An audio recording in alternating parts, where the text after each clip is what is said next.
There's a constant voice inside you, isn't there? You hear it every single day, especially when the world falls quiet.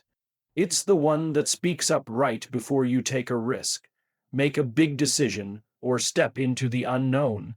For most of us, that voice becomes our harshest critic. It whispers, "You're not good enough. It's too late. You're too slow, too weak, too different." It's quick to remind us of every failure and cast doubt on every victory. But here's the profound truth: that voice isn't meant to tear you down. It's designed to build you up. The real issue isn't that we talk to ourselves, it's how we talk to ourselves. So, what if, for just 21 days, you spoke to yourself with the same kindness and compassion you offer to others? What if, for 21 days, you coached yourself instead of constantly criticizing? Imagine choosing words that truly lift you up instead of trapping you in self doubt. Let's be honest, your brain listens to every single word you say, every single one. It takes those messages and uses them to construct your mindset, your beliefs, and ultimately, your identity. So, if you catch yourself saying, "I'm not good at this," guess what? You're essentially training your brain to give up before it even tries. If you declare, "I always fail," you've just given failure permission to become your personal narrative. But what if you changed that internal dialogue? What if you started saying, "I'm learning. I haven't quite figured it out yet, but I will. I'm built for hard things. I've come too far to quit." Now, you're not deceiving yourself, you're leading yourself. You're speaking truth, but you're infusing it with hope. Your boss moves up, a bind with hope. That's the most potent combination in the world. The way we speak to ourselves is one of the most powerful forces in shaping who we become. It profoundly influences our thoughts, our behaviors, what we believe is possible, and what we decide to pursue or abandon. Your inner voice, those thoughts you hear in the silence, echoing when no one else is around, isn't just background noise. It's the very architect of your identity. Every day, in countless small moments, we reinforce our identity through our internal dialogue. We utter phrases like, "I'm not good at this," or "I always mess this up," or "Why even bother trying?" These aren't just fleeting thoughts. Your mind is actively listening, and the more it hears these messages, the more it builds your identity around them. They become your personal lens through which you view the world. Eventually, you stop questioning these thoughts and simply accept them as undeniable facts. Not because they're true, but because they're constantly repeated. That's the secret most people miss. Your brain believes what it hears most often. And if what it hears most frequently is negative, critical, or laced with doubt, then those become the fundamental building blocks of your identity. You don't just wake up one day believing you're not enough. That belief is meticulously constructed over time, thought by thought, word by word. Repetition becomes identity. The beautiful reverse is also true. If you choose to speak to yourself with intention, with belief, with genuine encouragement, even when you're struggling, you begin to reshape your identity from the inside out. You stop seeing yourself as someone who's always falling behind, always failing, always broken. Instead, you start seeing yourself as someone who is trying, someone who is learning, someone who doesn't give up when things get tough. And that subtle shift, however small it may seem at first, is precisely what ignites growth. Think about it. When you talk to yourself like a failure, you hesitate to try new things.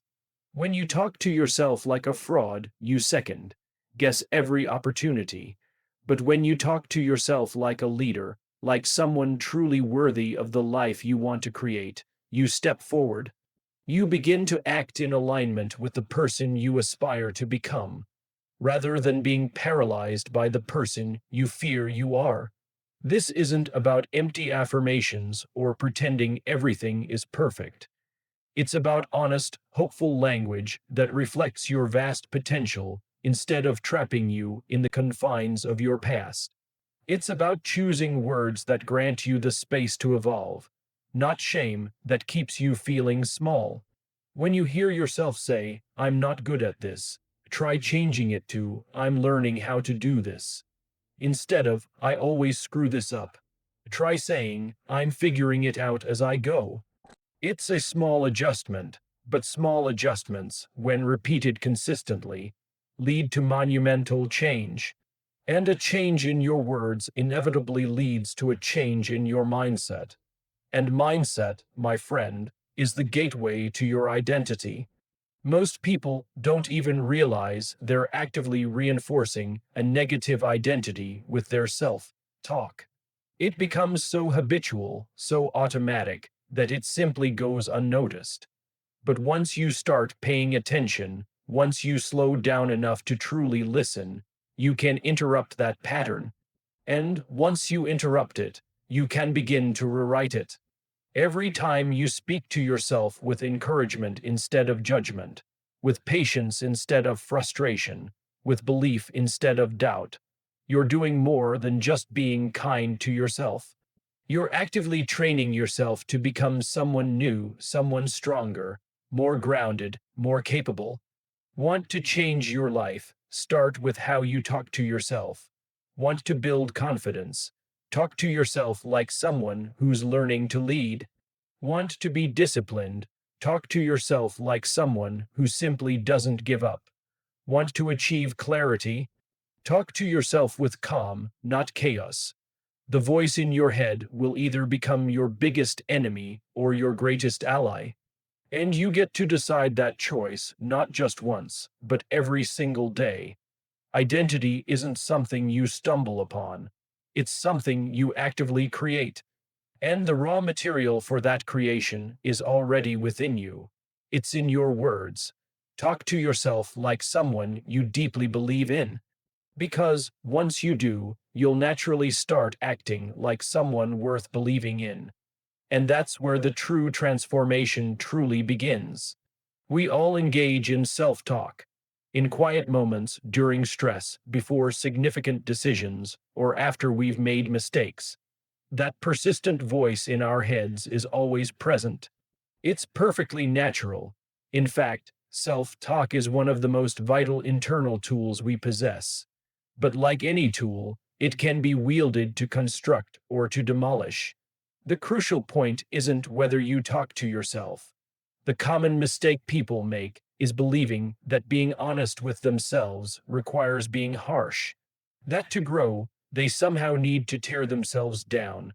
That if they aren't hard on themselves, they'll become lazy, soft, or unmotivated. But that's not how it works at all. Destructive self-talk doesn't foster accountability. It cultivates shame. And shame doesn't drive positive change. It drives avoidance, fear, and paralyzing inaction. There's a profound difference between honesty and cruelty. Being honest with yourself means bravely facing the truth about your habits, your patterns, your weaknesses. But it absolutely does not mean calling yourself names. It doesn't mean belittling yourself, constantly comparing yourself to others, or holding yourself to impossible standards. It means holding yourself to realistic standards, but with compassion. Let's say you missed a goal. The harsh voice might immediately scream, "You're such a failure. You'll never get this right." The honest, compassionate voice, however, would say, "That didn't go the way I planned. What can I learn from this experience?" One creates shame, while the other creates genuine progress. We often confuse harshness with strength, but true strength lies in self-respect. Talking to yourself with clarity, curiosity, and genuine encouragement doesn't make you weak. It makes you mentally resilient. It makes you far more likely to stay in the game when things get tough.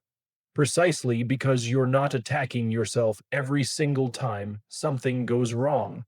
When you consistently speak to yourself with negativity, it gradually erodes your self worth over time. You begin to internalize those damaging messages. Your identity slowly becomes shaped around failure, inadequacy, and fear. And the saddest part is that most people don't even notice it happening. It becomes normal. The cruel voice becomes intimately familiar. And the more familiar it gets, the more believable it becomes. But there is another way.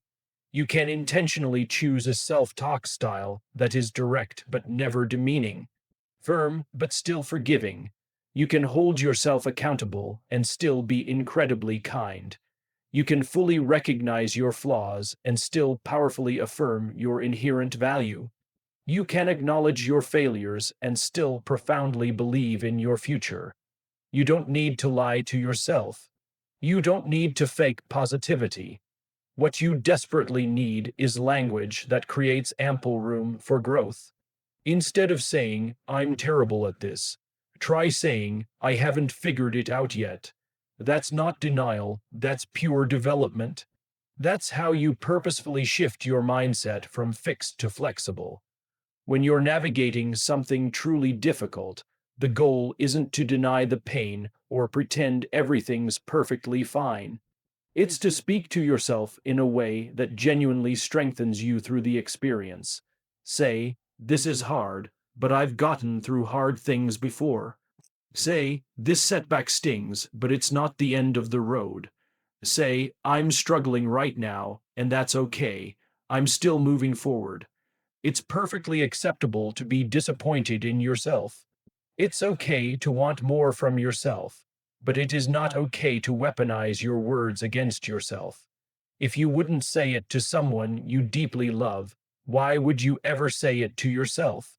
What you consistently repeat becomes what you truly believe, and what you believe fundamentally dictates how you behave. So, if your internal dialogue is saturated with criticism, you'll inevitably approach your life from a place of inadequacy. You'll take fewer risks, you'll doubt your instincts, you'll retreat instead of rising to the occasion. But if your inner voice is one of honest encouragement, one that tells the truth with deep empathy, you'll build remarkable resilience. You'll push through discomfort, you'll stretch, grow, and recover far faster from failure. Not because you're lying to yourself, but because you're powerfully leading yourself. Self talk isn't about pretense. It's about fiercely protecting your potential while relentlessly pushing yourself forward. It's about recognizing that the voice in your head isn't just commentary, it's a command. And when it speaks, your entire system responds. So, choose words that are true, but also incredibly helpful. Be honest, but never, ever harmful. Challenge yourself, but never tear yourself down. That's not strength, that's self. Sabotage cleverly disguised as discipline. You don't need to be perfect. You just need to be intentional. Talk to yourself like someone who truly desires to grow, because the way you speak to yourself is quite literally the way you shape yourself. Most people navigate life feeling burdened by what they have to do. I have to go to work. I have to exercise. I have to spend time with my family. I have to study to keep going. But that single phrase, "I have to," carries an enormous weight. It implies obligation, pressure, and a distinct lack of choice. It subtly sends the message that you are a victim of your responsibilities, rather than the empowered owner of your actions. And over time, repeating it day after day drains your energy, your motivation, and even your joy. Now, imagine if you replaced "I have to" with "I get to." I get to go to work. I get to move my body.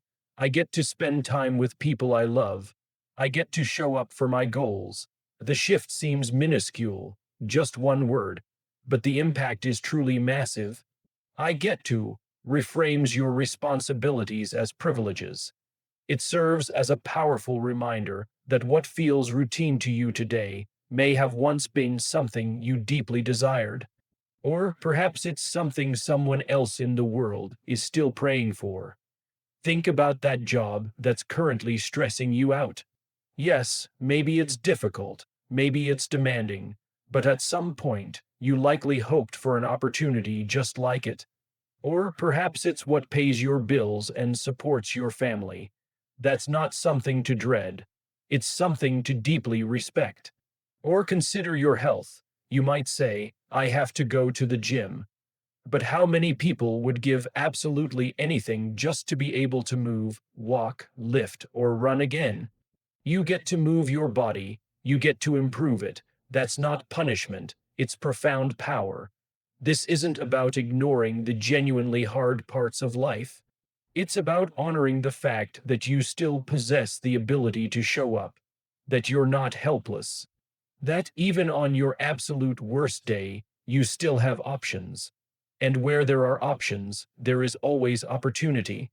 Language is far more than mere expression. It's a powerful signal to your brain. When you say, I have to, you communicate that your life is controlled by external forces. But when you say, I get to, you reclaim ownership. You powerfully remind yourself that everything you do is a choice, even the hard things, especially the hard things.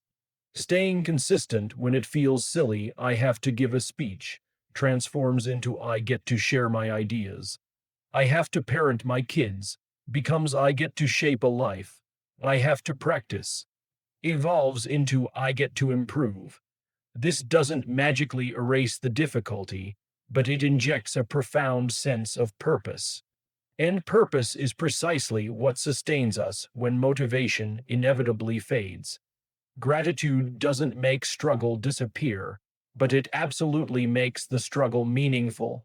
It transforms obligation into opportunity. It turns daily routines into daily reminders of what you're truly capable of doing.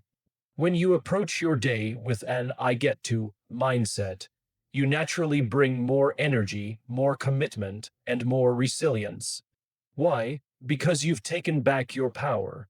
You're no longer dragging yourself through life. You're actively engaging with it. And this isn't merely about positive thinking. It's about deliberate thinking.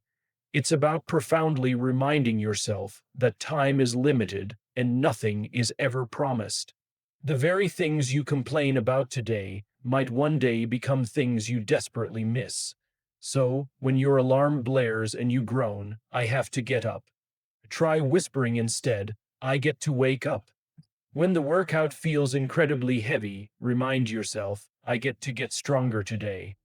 When work feels utterly overwhelming, tell yourself, I get to solve problems others trust me to handle. This is the mindset of people who don't just survive, they grow. People who don't just exist, they truly live. You don't owe it to anyone else to think this way. You owe it to yourself. Because how you frame your life fundamentally shapes how you experience it. One phrase keeps you stuck. The other frees you to see the possibility within the pressure. One drains you, the other fuels you.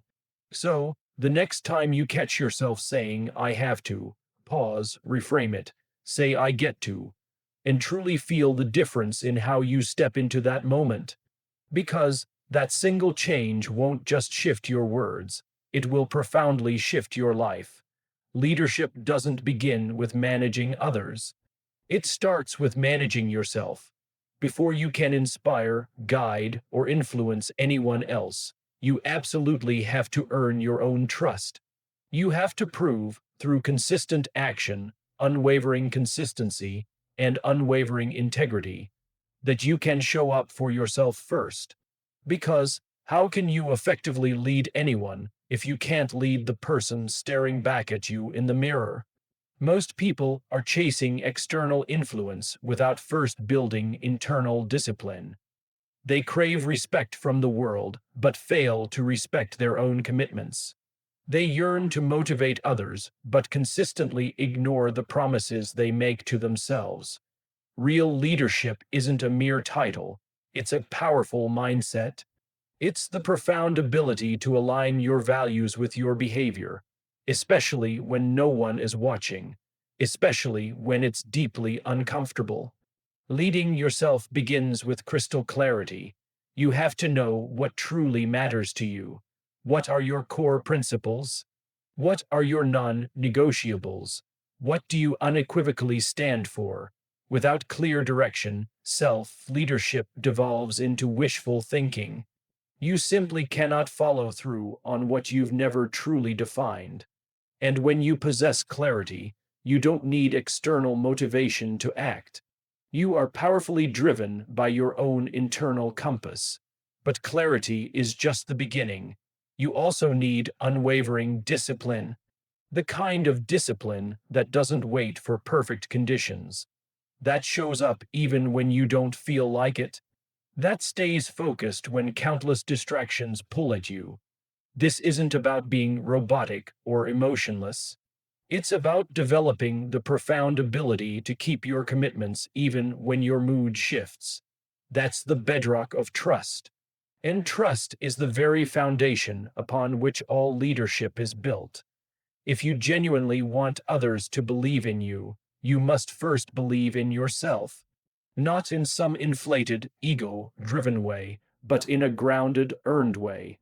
That deep belief arises from the choices you make daily, from the moments you could quit but stubbornly don't, from the times you're terrified but take the courageous step anyway. Every small act of courage, every decision made with integrity, builds your self-leadership muscle. Self-leadership also demands taking full responsibility for your mindset. You don't control every event in your life, but you absolutely control how you interpret and respond to it. You get to decide whether to be the victim of your circumstances or the empowered author of your future. That choice, that fundamental posture, is the very essence of leadership. You cannot effectively guide others through uncertainty if you crumble every time life gets messy. You cannot pour belief into a team, a family, or a mission if your internal dialogue is saturated with fear and self-doubt. That's why the real work happens in silence, in the habits you meticulously build, the standards you courageously uphold, and the thoughts you bravely challenge.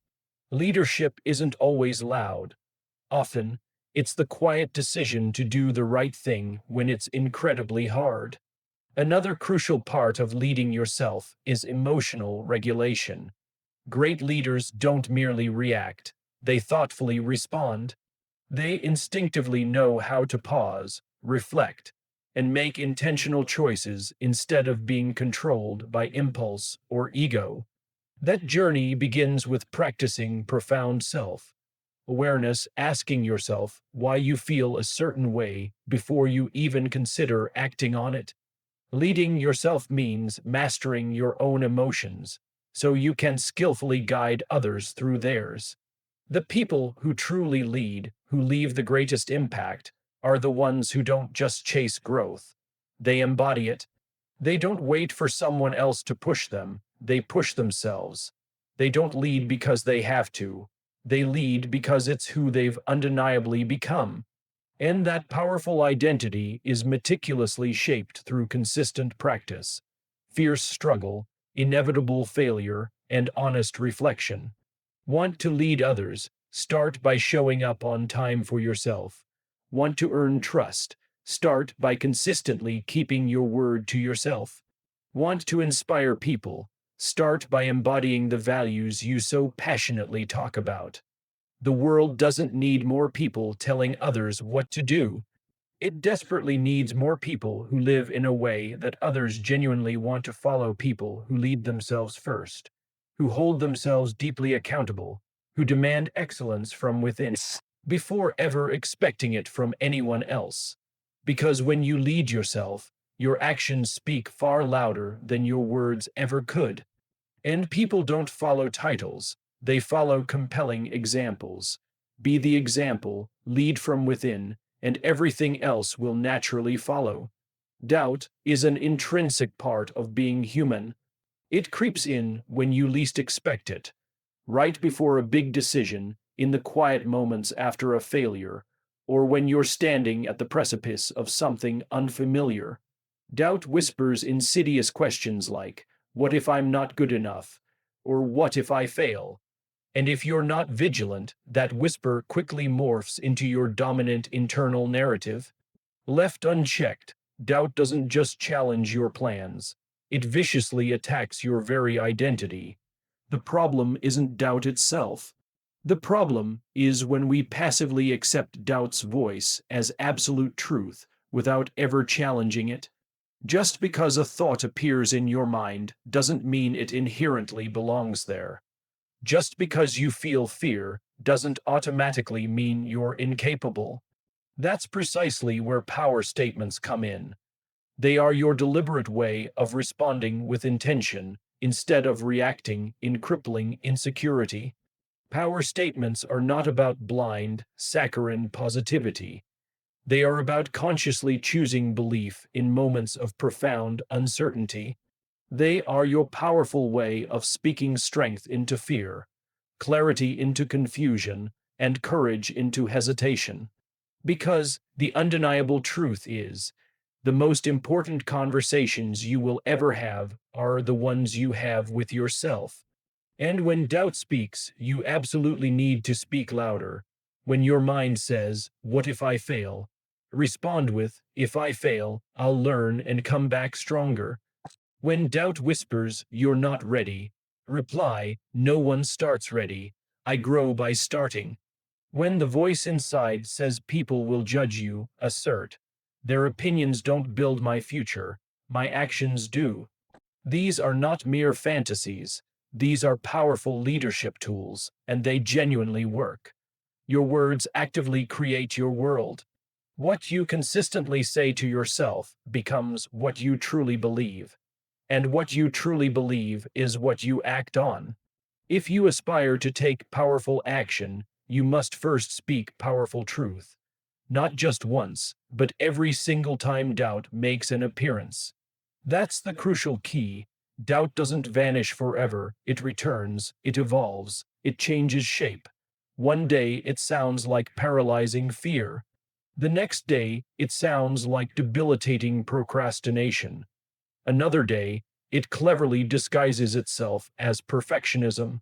But no matter how it arrives, your response must remain steadfast and consistent. A deliberate, clear, grounded statement of truth that powerfully affirms your purpose. This isn't easy. It requires profound awareness. You have to catch yourself in the very moment. You have to consciously pause when your heart races, when your thoughts spiral, and ask yourself, what story am I telling myself right now? And is it actually helpful? Is it genuinely true? Then you replace it. You bravely rewrite the story. You choose language that empowers you instead of paralyzing you.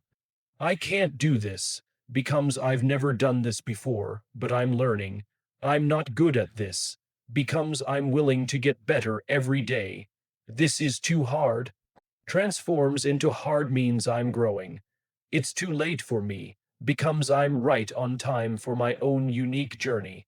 These aren't just mere affirmations.